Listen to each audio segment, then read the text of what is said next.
क्या करवाई है तू? ये हम लोग के साथ कोई बात नहीं करता। ठीक से क्या करवाई है तू? क्या कमेटी बनाई है? नमक लेना करिए, फिर मैं धरना दूंगी। आप अंग्रेजी नहीं रही है, आप अंग्रेजी नहीं रही है। हम लोग धर्म ध्वजा लेकर चल रहे हैं, संत हैं, तो क्या संत लोगों का यही कार्य रह गया है कि थाने में जा कर के किसी को थप्पड़ मारे, लात घूंसा चलाए? नमस्कार, दर्पण न्यूज़ नेटवर्क देख रहे हैं आप। मैं हूं आपके साथ चंदन मिश्रा। आप जिस समाज में रहते हैं, अगर उसी समाज के लोग आपके रक्षक नहीं भक्षक बनने लगें तो आप क्या करेंगे? उस समय की आपकी स्थिति क्या होगी? गोरखपुर जो कि सीएम सिटी है, वीआईपी शहरों में सबसे अलग माने जाने वाला गोरखपुर विकास की प्रगति पे जिस तरीके से अग्रसर है, उसी में इस समय करीबन एक हफ्ते से ये मामला चल रहा है, जहां एक समाज में ही रह के एक दूसरे के लोग दुश्मन बने फिर रहे हैं। क्यों है तानातानी का माहौल, हम जानेंगे उसी समाज से। हमारे साथ हैं निशा जी, जिनसे हम बात करेंगे क्या है पूरा मामला और जानेंगे आपसे ही। निशा जी, क्या पूरा मामला है और पूरी बात बताइए आप पहले। जी, सर्वप्रथम आप सबको मेरा प्रणाम। जय श्री महाकाल, जय श्री राम। मैं निशा किन्नर गोरखपुर से और new India health foundation trust की अध्यक्ष। मेरा ट्रस्ट है, इसके अनुसार इसी के अनुसार मैं काम कर रही हूँ और मैं अपने माँ बाप के घर से हूँ। मैं किसी के चेला नाती नहीं हूँ, किसी के दबाव में काम नहीं कर रही हूँ, समाज के हित के लिए कर रही हूँ, सर्व समाज के लिए कर रही हूँ।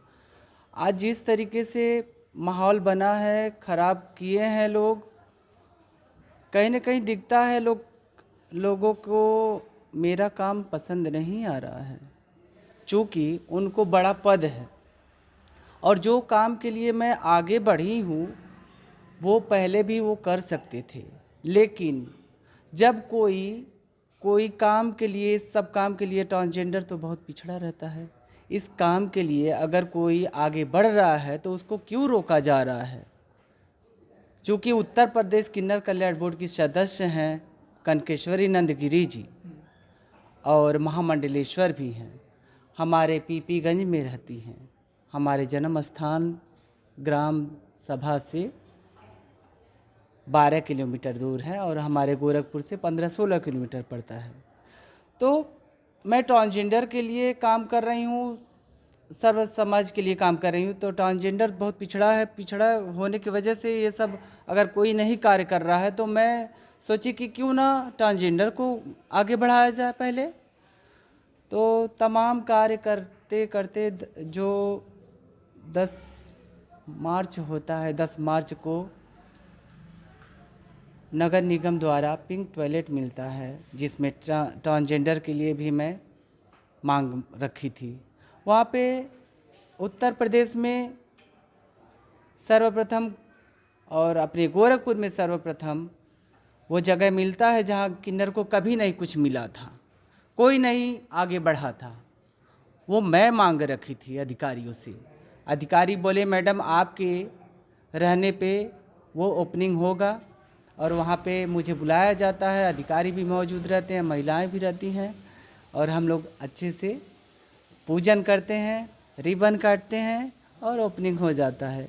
फिर मैं अगले नेक्स्ट टाइम फिर दौड़ लगाती हूँ कि ट्रांसजेंडर प्रकोष्ठ, ट्रांसजेंडर सुरक्षा सेल, जो कि महिला और पुरुष के लिए चौकियाँ बन गई हैं, थाना बन गई हैं, अभी तक किन्नर के लिए नहीं बना है, ट्रांसजेंडर के लिए नहीं बना है। तो जब ये प्रकोष्ठ जारी हो गया, कई राज्य में काम शुरू हो गया और हमारे माननीय मुख्यमंत्री योगी आदित्यनाथ जी के शहर में अभी कोई कार्य ही नहीं शुरू हुआ और कोई सूझबूझ ले नहीं रहा है, तो इसको भी मैं शुरू करना चाहिए। और तमाम अधिकारियों के पास गई, बात करते करते, रिक्वेस्ट करते करते, तो वो शुरू होने का समय 16 और 17 के बीच होता है जिलाधिकारी द्वारा। चूँकि मेरे पास प्रूफ है, मैं प्रमाण दे सकती हूँ। और मेरा लोगो है, new India health foundation trust का ये लेटर पैड भी है, मैं रखी हूँ, ये भी आपको दिखा सकती हूँ इसके थ्रू। उसी बीच जो प्रकोष्ठ बना है गोरखपुर में वो पुरुषों का प्रकोष्ठ है और उस प्रकोष्ठ में सदस्य और जिलाधिकारी अध्यक्ष हैं। इसमें किसी ट्रांसजेंडर का सदस्यता नहीं है, लेकिन सदस्यता होना भी चाहिए। मैं ये भी मांग रखी थी अधिकारियों से। मैं जिलाधिकारी से पूछी, सर अगर ट्रांसजेंडर के लिए यह प्रकोष्ठ बनाया जा रहा है तो इसमें रखा भी क्यों न गया। तो उनका कहना था कि इस प्रकोष्ठ को संगठित करने वाले लखनऊ से हैं, वहाँ से ये प्रकोष्ठ बना है, आपको वहाँ जाना पड़ेगा। हम कहें ठीक है सर, अब तक तो नहीं कुछ हुआ, अभी ओपन भी नहीं हुआ है, आप सब इसको ओपन कीजिए, काम कीजिए, फिर मैं जाती हूँ लखनऊ जाने के बाद मैं ट्रांसजेंडरों का भी इसमें नियुक्ति करवाऊँगी। तो 17 मार्च को समय मिलता है 12 बजे और शासन प्रशासन द्वारा मुझे बुलाया जाता है, सारे सदस्य लोग भी वहाँ मौजूद रहते हैं। अदर ट्रांसजेंडर भी मौजूद रहते हैं वहाँ पे? नहीं, और लोग भी? ना ना ना ना ना ना, बस कोई आप नहीं। ही रहती हैं? बस मैं रहती हूँ, चूँकि मैं अकेली हूँ, मैं अकेले काम कर रही हूँ। उसमें जो वहाँ पे हेड कांस्टेबल है, महिला है, पुरुष है, सब लोग हैं और मैं हूँ। तो एक बोर्ड लगता है और मैं खुशी के मारे फूल भी ले जाती हूँ, माला भी ले जाती हूँ, कुछ लड्डू ले जाती हूँ, कुछ हमारे पास जो भी 2-4 हज़ार रहता है वो चाय नाश्ता के लिए ले जाता है कि वहाँ सदस्य लोग हैं और कुछ है। तो हमारे द्वारा ये जब पहला बार काम हो रहा है तो मैं खुशी से उनको खिलाऊंगी पिलाऊंगी। और अचानक से जब त्रिनेत्र में ये बैठक होनी थी और भी जो काम था होना था, वहाँ पे चेयर उनका ही था, जगह भी उन्हीं का था और कोई ना चेयर है ना कोई और कुछ है, कुछ भी नहीं है, चूँकि वो पुराना जगह है। अधिकारियों का कहना था कि जब बड़ा ऑफिस मिल जाएगा तब नया काम हो जाएगा, लेकिन नया काम शुरू होने के लिए आप सब शुरू करवाइए उसको। तो ये काम शुरू होना है, तब तक मीटिंग हो जाता है उसी जगह पे त्रिनेत्र में।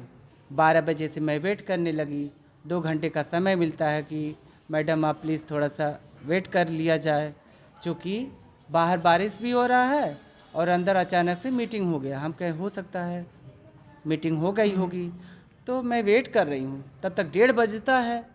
1:30 बजे एकता नाम की जो पुरुष हैं, उनका नाम वीरेंद्र राज है, वो लखीमपुर खीरी के हैं और वो सर्जरी भी अभी जल्दी करवाए हैं, उनके 2 बच्चे भी हैं और उनकी वाइफ भी है, उनके पूरा परिवार है, उनका फ्लैट है, गाड़ी है, सब कुछ है। मतलब सर्जरी करा के ट्रांसजेंडर बने हैं? मतलब हाँ, सर्जरी करा करके ट्रांसजेंडर बने हैं। तो देखिए, हम जनानियों के अंदर ही ट्रांसजेंडर होने का हक रहता है, चाहे वो महिला हो चाहे पुरुष हो। अगर लड़की है तो उसके अंदर, अगर लड़का है तो वो ट्रांसजेंडर है, अगर लड़का है उसके अंदर लड़की है तो वो ट्रांसजेंडर है। बाकी पुरुष तो पुरुष होता है, लड़की तो लड़की होती है।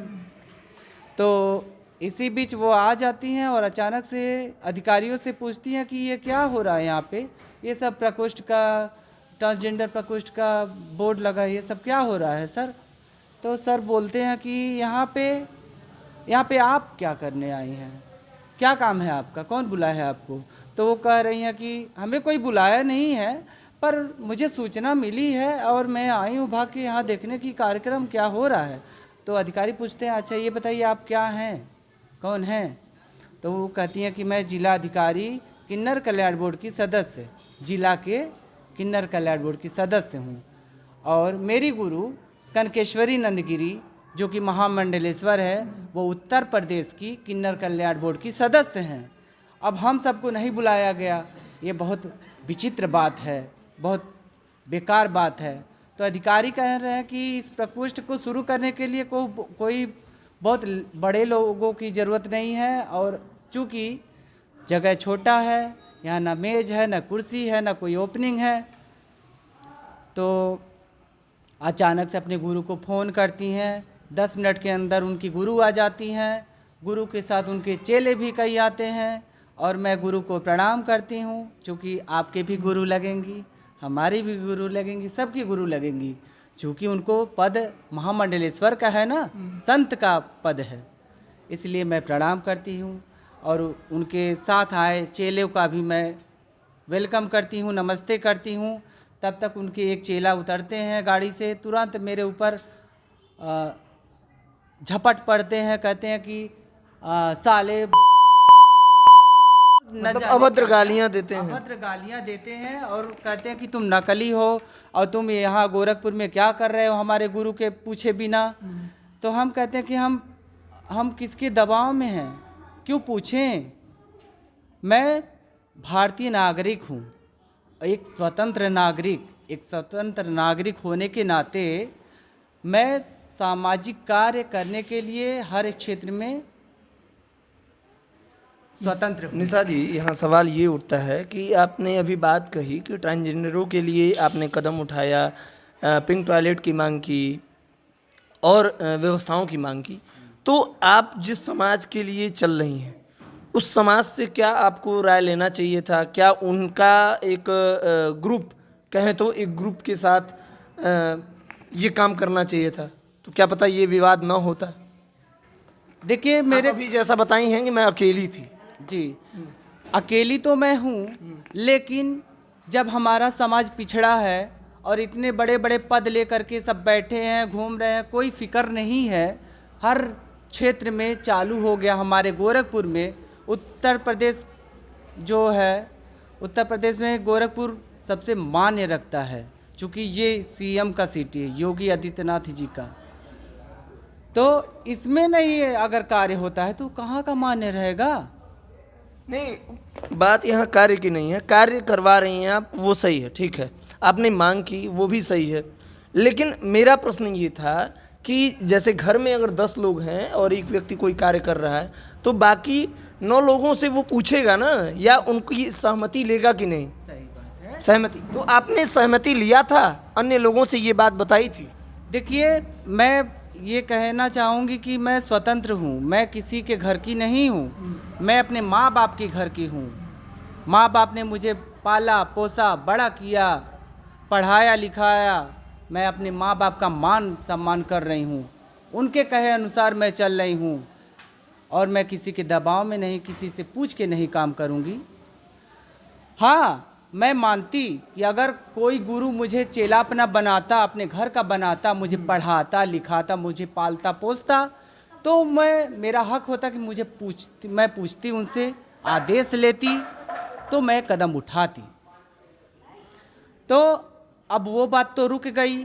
अभी वो रुकी है कि वहाँ पे बात चल रही है प्रकोष्ठ में अधिकारी से, अचानक से एकता हमला करती है जो वीरेंद्र राज हैं और उनके गुरु, उनके चेले, तमाम लोग हैं, जो भी 8-10 लोग होंगे, मैं वर्णन नहीं कर सकती क्योंकि मैं उस टाइम नहीं देख पाई थी कितने लोग हैं।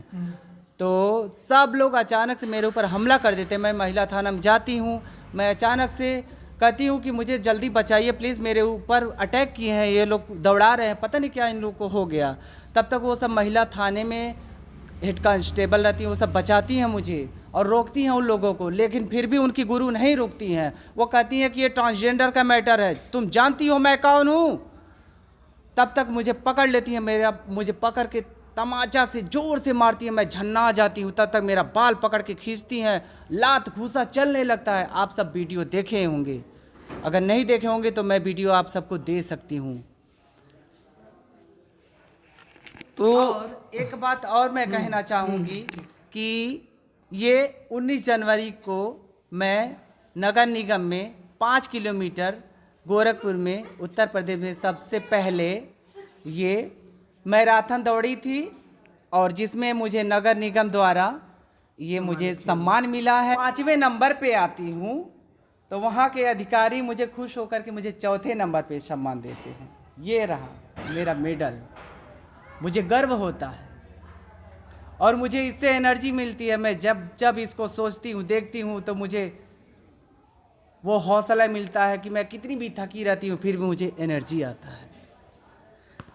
और ट्रांसजेंडर का प्रमाण मैं ये दे रही हूँ कि ये भारत सरकार द्वारा मुझे मिला है ट्रांसजेंडर टीजी कार्ड, ये मेरा टीजी कार्ड है। और अगर किसी को मेरे कार्य करने से उन्हें परेशानी हो रही है और वो कह रहे हैं कि मेरा लोगो लेके चल रहा है, वो बनावटी है और वो मेरा लेटर पैड यूज कर रहा है, तो ये देख लें। और अगर नहीं वो देख पा रहे हैं तो ढंग से चश्मा बनवा लें हाई पावर का, और इसको ज़रा ध्यान से देखें, गौर से देखें कि इसमें क्या लिखा है। New India health foundation trust लिखा है, जिसकी मैं अध्यक्ष हूँ। और यही नहीं रुकता, इसमें बहुत सारे प्रमाण हैं।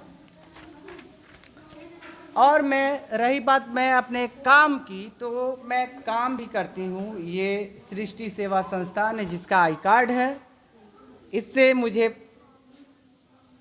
पैसा मिलता है जिससे मैं अपना खर्चा चलाती हूँ। और एक तो बहुत बड़ी बात है जिससे मेरी शुरुआत हुई है गोरखपुर में, और ये रहा 2023 का 12 जनवरी को गोरखपुर महोत्सव में माननीय मुख्यमंत्री योगी आदित्यनाथ जी के नेतृत्व में जो कार्य हो रहा है, उस मंच पे ट्रांसजेंडर को लेकर के निशा किन्नर जाती है सर्वप्रथम, और ये मुझे मान सम्मान मिलता है। इसके बाद आपका क्या कदम होगा? जो अभी ये सब मामला जो चल रहा है, आपके ऊपर हमले हुए हैं और तमाम वीडियो निकल के आ रहे हैं, आप ये बताइए कि उस पर कानूनी कार्रवाई कहाँ तक हुई और किन अधिकारियों के पास आप गईं और किन अधिकारियों ने क्या आपको आश्वासन दिया? 17 मार्च को घटना होता है, जानलेवा हमला होता है, मेरे पीछे आगे पीछे लगाए हैं, वो सब निगरानी रखा जा रहा है कि वो कहाँ जा रही है, किससे मिल रही है, किससे क्या कर रही है। लेकिन कोई अधिकारी आज तक ये सूझबूझ नहीं लिया कि निशा जी रही है कि मर गई है कि क्या कर रही है। उन्होंने कुछ धाराएं लगाए हैं जो कि मैं प्रमाण दूंगी, वो बहुत कम है, और जो कि मेरे ऊपर बहुत ज़्यादा मार पड़ी थी, जानलेवा हमला हुआ था। ये गर्दन अभी सही से नहीं हुआ है, और अगर अच्छे से इसका जांच करवाया जाए, सीटी स्कैन जो क्या कहते हैं कि उसका वो करवाया जाए, एक्सरे करवाया जाए, उसमें ज़रूर कुछ न कुछ निकलेगा। लेकिन अभी ये सब नहीं हुआ है, और आज 23 मार्च हो गया, अभी तक कोई अधिकारी कोई एक्शन नहीं लिया इन लोग के ऊपर, जो कि इन लोगों के ऊपर एक्शन लेना चाहिए, इन लोगों को खोजना चाहिए, इन लोगों को जेल में डालना चाहिए, बंद करना चाहिए, इन लोगों को जांच करना चाहिए कि ये असली हैं कि नकली हैं, किस राज्य से ये सब आए हैं, कब से आए हैं, क्या करके आए हैं, क्या यहाँ पे कर रहे हैं। आपके पेज को जब खंगाला गया, हमारी टीम ने खंगाली, तो उसमें निकल के आया, एक इंटरव्यू में आपने कहा है कि आर्मी की दौड़ भी आपने लगाई थी, बचपन में आपके घर वाले सपोर्ट किए थे, तो उस पर क्या है, उस पर भी प्रकाश डालिए। और क्या आपकी लाइफ स्टाइल पहले रही है?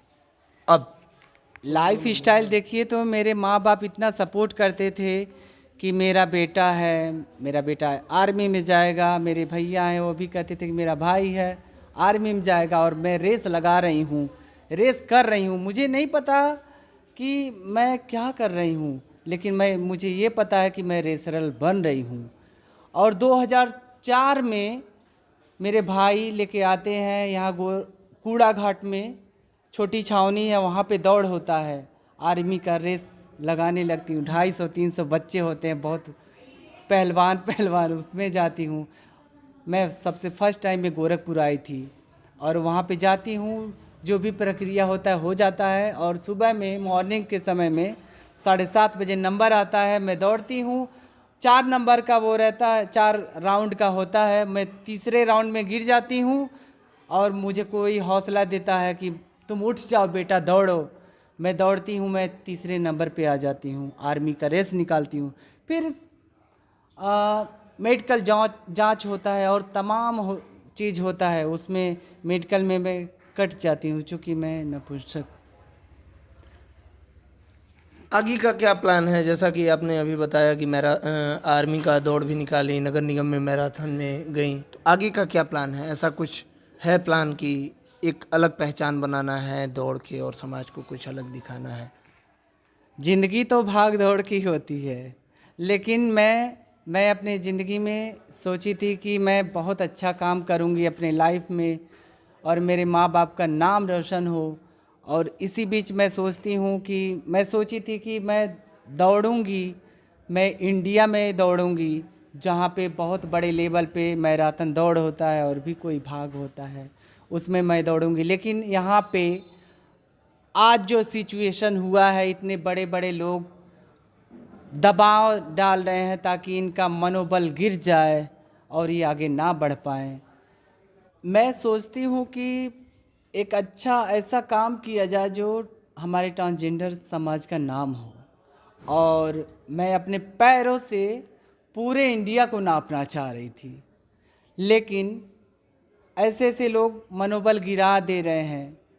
फिर भी मैं कोशिश करूंगी कि मैं किसी के दबाव में ना आकर के मैं अपना कार्य करूं, और कोई भी परेशानी होती है, बाधा आता है, तो उसका डट के सामना करूंगी।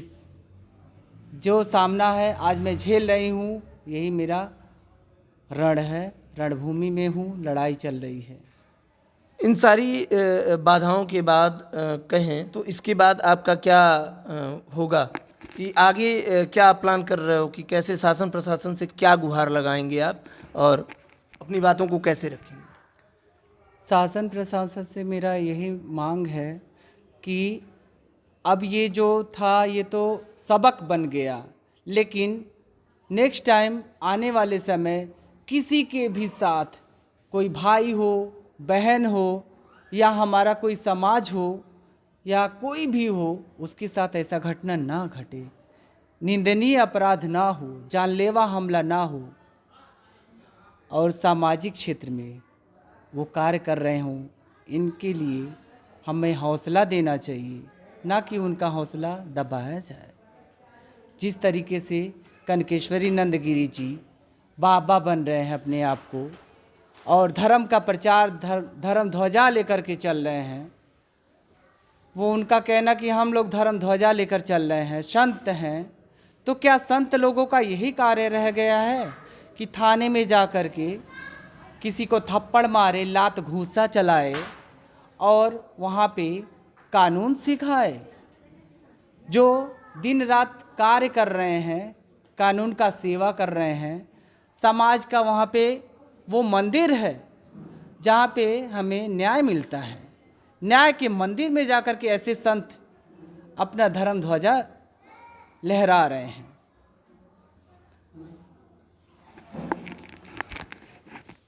तो आप देख रहे थे दर्पण न्यूज़ नेटवर्क। मैं था चंदन मिश्रा, हमारे साथ थी निशा जी, जो एक हफ्ते के पूरे मामले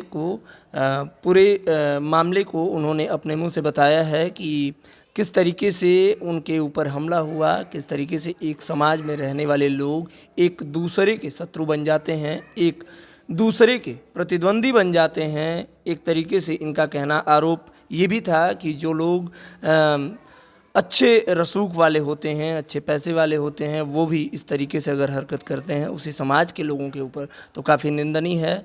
और आगे अन्य खबरों के लिए देखते रहें दर्पण न्यूज़ नेटवर्क। धन्यवाद।